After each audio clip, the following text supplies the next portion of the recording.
Well, today we have Dr. Sanjay Shinde, and he's practicing in Indore, Madhya Pradesh. Well, today we're going to be talking about kidney stone management, because that is a very important topic these days. And there are a lot of patients who come up with this sort of problem, and it's very important to spread awareness. So, how have you been doing? You're good? Yeah, I'm enjoying the conference. Wonderful. So the very first question which comes to my mind is if I'm a patient and I don't know actually what are the symptoms of a stone. So what are the indicative symptom, as in I will get an idea that I might be having a stone and I have to rush to the urologist. Yeah, the commonest symptom is pain. Okay. And the pain is a very typical pain because it's the pain which starts from loin. And many times, if the stone has come down into the ureter, then it goes into the groin also. So it's a typical colic, and that colic is classified by a pain loin to groin. This is how a colic can be described in a layman term. And besides pain, if there are other problems related to, like if suppose there is infection, because when there is a stone which is blocking the kidney, there is a very strong likelihood of developing of infection in the kidney also. Okay. And if there is an infection in the kidney, then the person will start having fever also.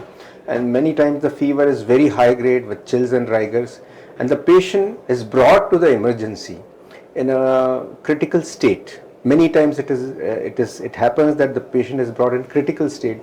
Many times the patients are brought in shock also. So kidney stone pain and kidney stone problems cannot be ignored, and they can be very severe, and they can be even life-threatening also at times. Besides pain and fever, the other symptoms are the patient may have bleeding in the urine, and the patient may have history of passing some blood or even some stone fragments. So these are the normal symptoms, when we are suspecting that this patient might be having kidney As you or were talking urinary about, stone. when you were talking about the past stones, I had this thought that there are 50% of cases when we have the patient for a recurrent stone. Yeah, the recurrence is very high. Yes, very high. So what the patient can do in order so to in a avoid that? simple way, you can say that every year the person has a 10% chance of recurrence. So And what you can do? by 7 years it is 70% chance, and by 10 years it is 100% chance of recurrence. Is it? Yes, that's right. Well, you so got every to year tell us. the chance of recurrence of the stone goes up by 10%. Well, you got to tell us now that if a patient is suspected to have a recurrent stone, or he had one but now it's gone. Now, what things he or she can do in order to avoid the recurrence of this stone? Yeah, there are very simple methods, by which you can sort of bring down the incidence of recurrence of stone. And those simple methods are having a good hydration, but that means drinking good amount of liquids, water throughout the day. And one should be able to make urine at least 2 to 2.5 liters in 24 hours. Okay. To make urine 2.5 liters, you have to take water or any liquid for liquids in any form in excess of at least 3 liters or 2.5 liters. Yeah. So this is how much a patient should drink throughout 24 hours.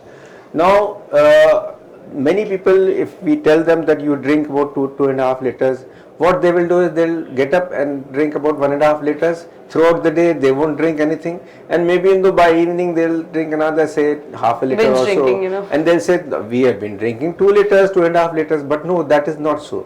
You have to keep on drinking water throughout the day, particularly during the summer days or hot days, or when there's a lot of humidity, because the person loses a lot of insensible water from the body in form of breath, in form of sweat, and he gets dehydrated. When he gets dehydrated, the urine gets saturated, and when the urine gets saturated, that is the time when the stones are formed. Well, when we are talking about a patient, I would like to ask you, there are a lot of times when a patient comes with a lot of misconception, as in Ayurveda, they say that they will dissolve the stone, and now you are saying that we have to operate.